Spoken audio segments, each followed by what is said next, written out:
On tariffs, it has been, as you all have noticed, a somewhat tumultuous time. They've been in the news, but you've actually had to deal with them in your businesses. One of the points that I want to get across as we talk about this is that this is not random, this policy that's coming. There are ways to sort of look at these policies and maybe get a sense of what's coming next, and forewarned is forearmed. So I'm going to actually focus a bit.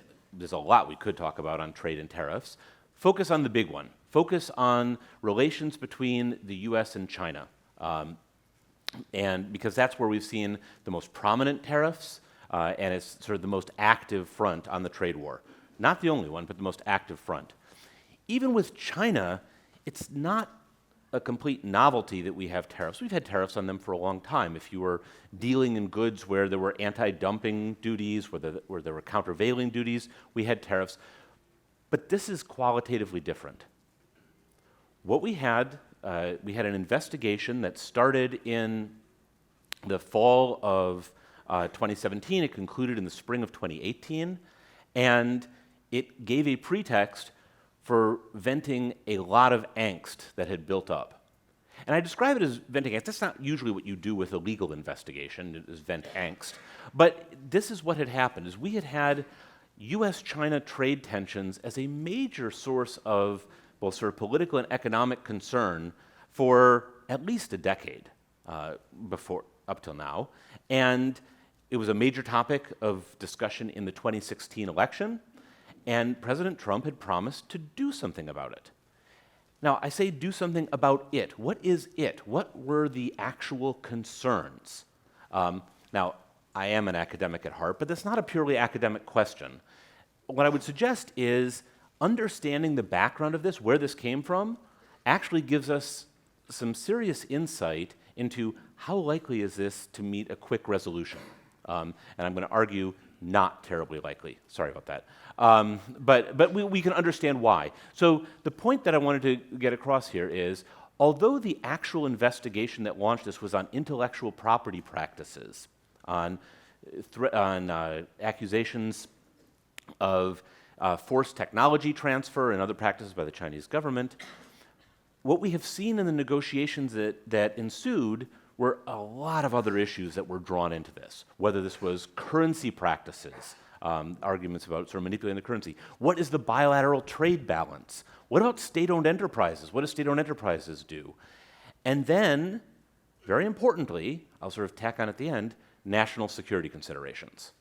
And I say that very importantly because I'll come back to this and argue that's one of the things that makes it really hard to sort of back down easily from this. So this is sort of linked this to an ongoing debate which it has applied a lot of pressure and is going to make a quick resolution very difficult.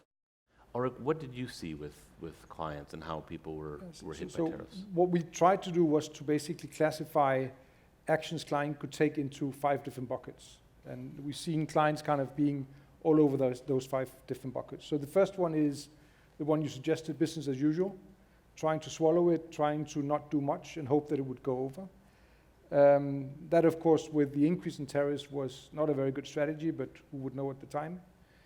The next one is delay, or basically build up stock. Try to see if you can pile up stock and basically try to counter it that way. And the next one is you start shifting stuff in your supply chain. So you start trying to see if you can source from other places. You try to see shifts. And so instead of sourcing from China, you go to non-tariff countries around. It could be Vietnam, Indonesia. You just simply think of other ways of getting the same goods. You could, and in fact, we did measurements on that. And if you look at kind of trade from China into the US, that has dropped by 13.8% just last year. But what we also see is that other countries are building up. So Vietnam, Taiwan, other countries, they're actually increasing. So you see that shift happening already now. And we predict that will be much more going forward. The fourth strategy is basically downgrade. So you try to work with your product, try to source other things that are not quite the same, but you still try to push them.